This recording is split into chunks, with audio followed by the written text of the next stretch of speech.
Magandang araw po mga kabayan. Andito po tayo sa Bapas Farm. Nagpapapitas na tayo ng munggo. Ayan na po, hindi naman po tayo nainip. Nandito naman po tayo sa Bapas Farm. At aanihin na naman natin ang ating munggo na tanim. Bago po tayo magsimula, pinabati ko po ang mga subscriber ko. Shout out po sa inyo lahat at sa mga kaibigan ko, lalo po sa Middle East, yung mga kaibigan ko yung nagtatrabaho pa dyan. Andito po tayo ngayon, ito, nagpapapitas tayo ng munggo.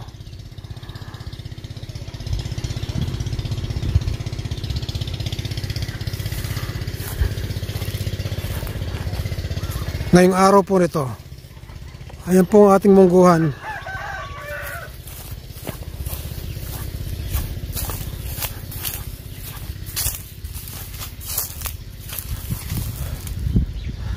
Ayan po yung ating mungguhan ito. Nung naalala po ba ninyo, nung may bunga pa itong mga mangga, last month po, katatanim lang nito at pinakita ko po sa inyo yung tubo ng munggo. Ngayon po, ayan na, pinipitas na po, ayan o. Ayan po yung mga mamimitas natin. Ayan po sila.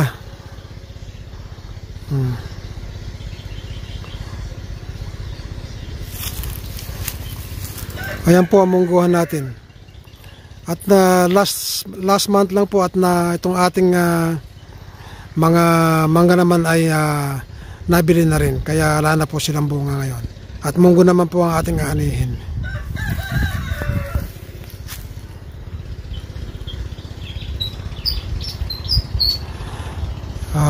Dito po sa lugar namin ito, mga tabing bukid ko, ako pong kauna-unahan na nagtanim ng munggo, kaya kauna-unahan din po ako magpapa-harvest ng munggo dito.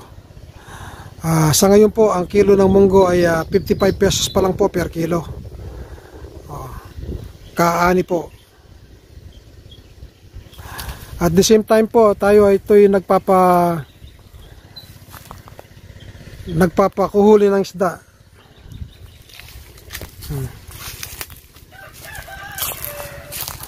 Ito pong ating mangga na Indian mango. Ayan po, may bunga na rin. Ayan o. Ayan po. Ito lang po yung kaisa-isang bunga ng ating puno ng mangga na kaisa-isa. Ayan po, malalaki na rin po sila. Ayan o. Kasalukuyan pa pong namumulaklak. Huli-huli po ang bunga ng Indian mango na to. Isang puno lang po to na malaki. Ayan. Ayan po yung puno niya. Ayan. Masarap po ang bunga nito. Kaya ito, salukuyan pang lumalabas yung bulaklak. Pero ang iba po, ayan o, maliliit pa. Pagkayari ng munggo po, mga katapusan ng April, mamumunla na rin tayo ng palay. Umpisa na naman po tayo sa pamumula ng palay.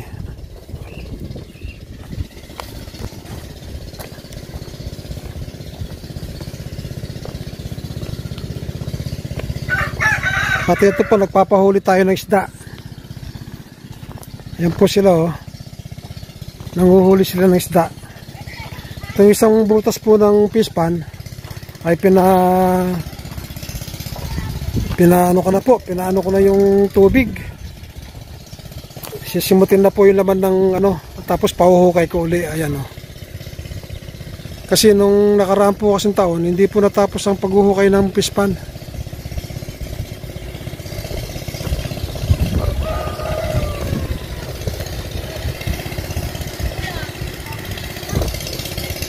Kaya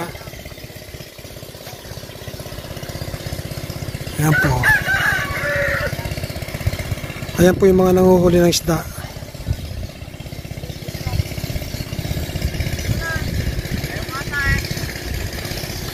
Ayan o. Kinakukuha ko na po lahat yung yung mga isda para sa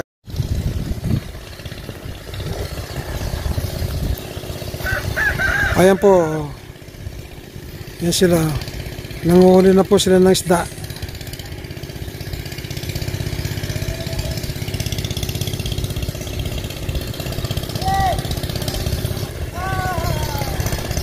Pag ganitong ano po mas napakasarap manghuli ng isda.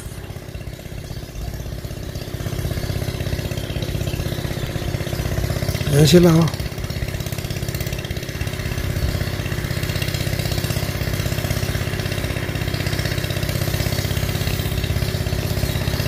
Gumagamit po ba kami ng bombang patubig para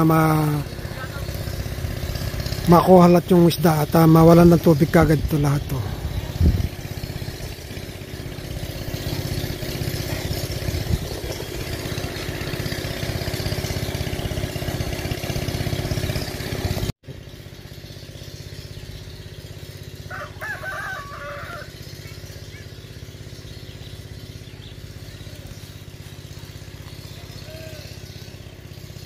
Siguro po ito pag natuyuan at nawala ng tubig, ipahuhukay ko na ulit ito, ipatatapos ko na.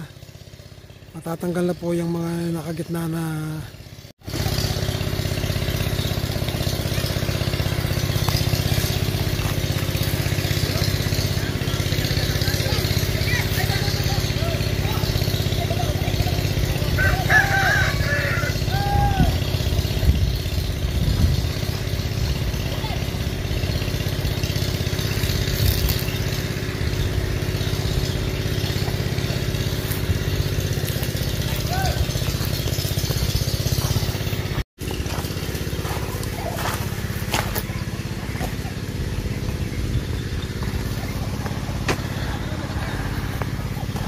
ayan po yung mungguhan natin, no? Sana naman po ani tayo ng marami dito sa ating mungguhan.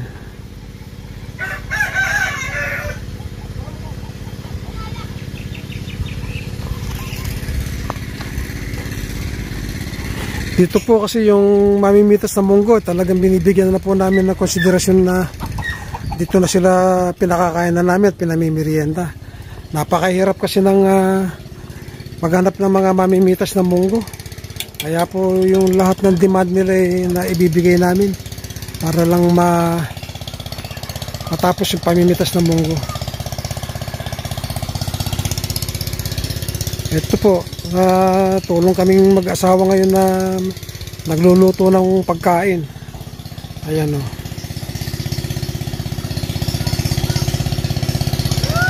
Ang ulam po namin ngayon ay tinolang manok. Ayan, yung papaya.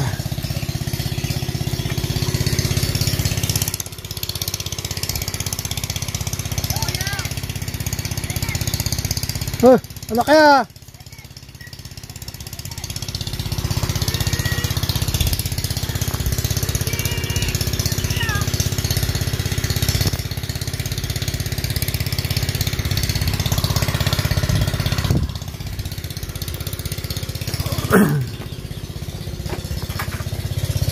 Kaya po itong pagkayaring mamitas nito, gaya ng nasabi ko, sa katapusan po pwede na kaming mamunla ng pang-first crop. Kaya magpapatanim na po tayo mga May 25, 23 ganyan. O yan po yung isda.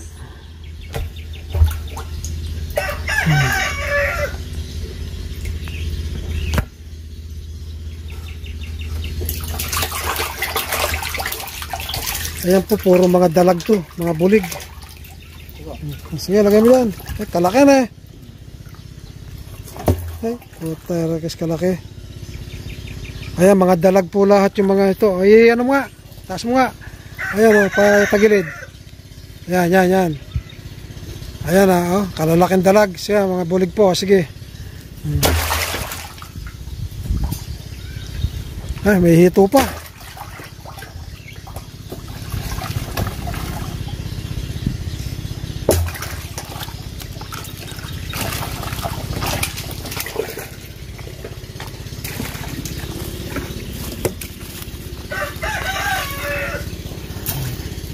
Ayan naman yung mga tilapia oh.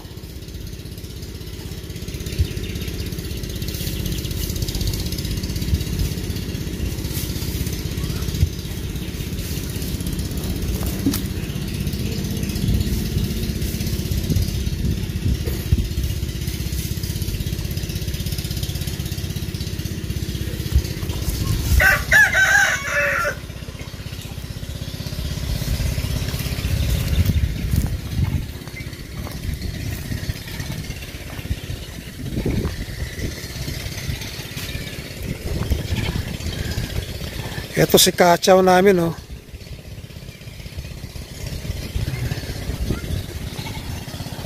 Oh, Bubbles! Bubbles! Ayan si Bubbles. Oh, yung aso ko, si Bubbles, ayan, oh. At ayun naman si Poknat. Si Poknat, tsaka si Jimbo. Jimba! Nasa si Tuchi. Che! Tuchi! Tuchi! Tuchi, halika. I-extra kita dito. Che! At wala si Tuchi.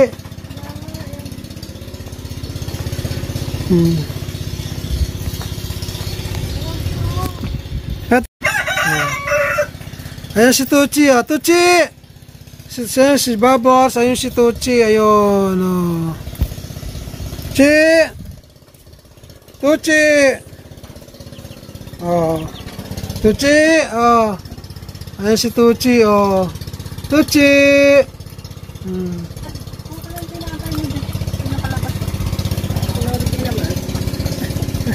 Patik ba yan?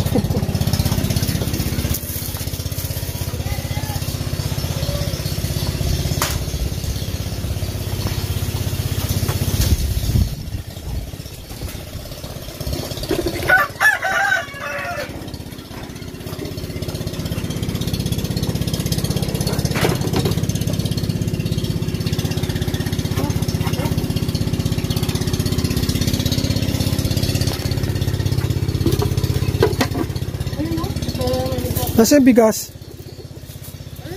Buburang ko sila. Ito?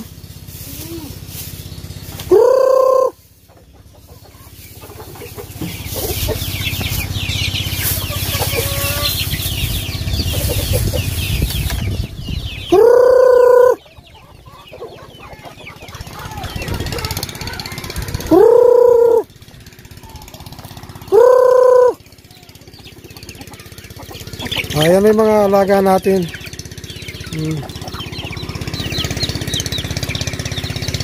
Kasalukuyan po dumadami na ulit itong mga manok nating alaga.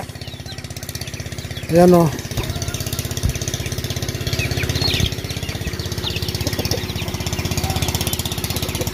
At saka yung mga bibi natin, ayan, o. Parating na sila.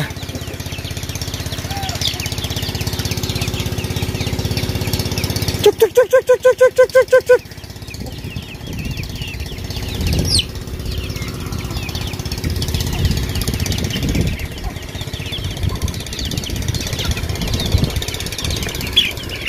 Ito, nakapagpaparami na naman tayo ng mga manok. Mga native po dyan. Eh, hindi pa po nadideliver yung ano natin. Yung manok na malalaki, mga Rhode Island Red. Malapit na po i-deliver yun.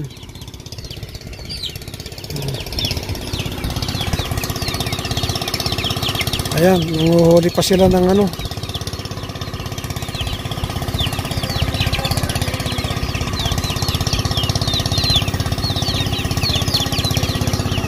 Oh, ewan ko.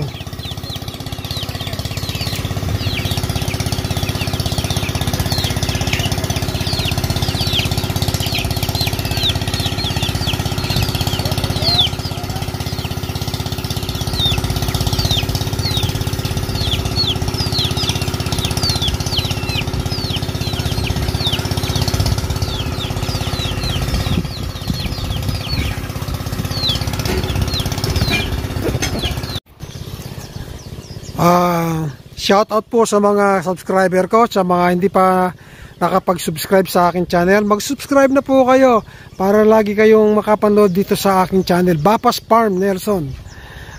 Lagi po nyo akong makikita at makakasama. Pasensya na po sa mga subscriber ko at matagal-tagal po na hindi tayo nakapag-upload ng ating mga video. Last upload ko po yung pong pamimitas ng mangga. At ngayon po ito pamimitas naman ng munggo. Pag-harvest naman po ng munggo ang i-upload natin ngayon na video. Ayan po sila.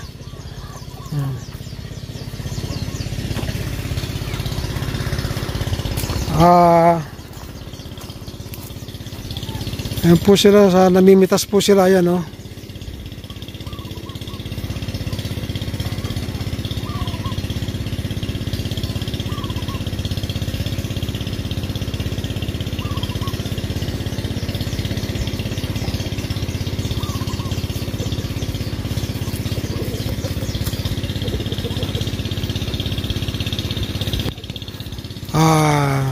Sa mga subscriber ko, lagi po kayong mag-iingat sa lahat ng oras at God bless po sa inyong lahat. Sana po huwag kayong magsawang sumuporta sa aking channel, Bapas Farm Nelson. Maraming salamat po uli sa inyong lahat.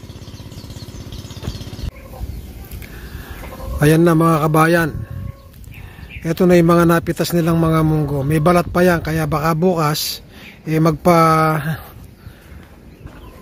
gig na tayo ng munggo. Ayan o. Siguro ito pag nag-gig to, treasure, baka makakuha ng mga 10 kaban na lugas na munggo na. Ayan siya. Ay, Diyos ko, Larry, umupo ka nga. Akin na nga yan. Nandarapis ako sa iyo, Diyos ko. Seryosa, tutumba ako. Umupo ka na lang. Ba't di ka? Diyos ko.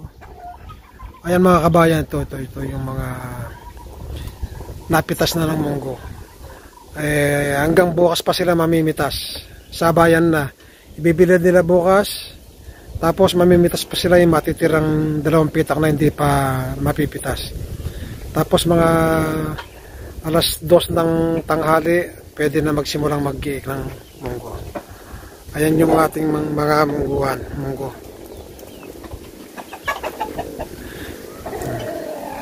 Dito mga kabayan, maka 10 kaban lang tayo dyan na lugas, panalo na tayo dyan.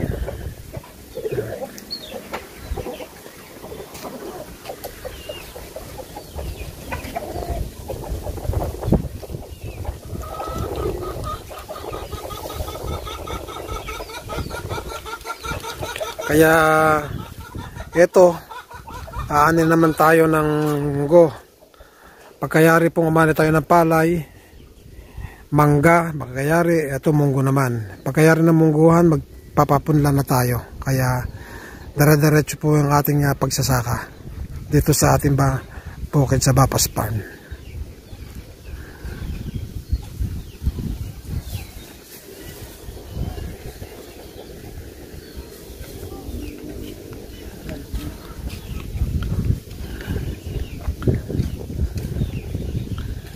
Ayan sila, ahon na sila, kaya inuuwi na nila yung mga kanilang napitas.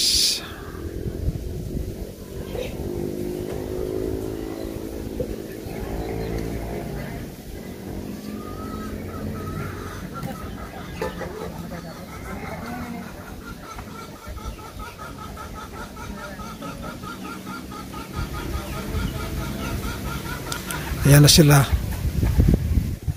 Nayari na sila magpitas. May konti na lang, mga 2 pitak na lang bukas. Hanggang magbibilad sila ay pipitasin pa na rin 2 pitak na yon.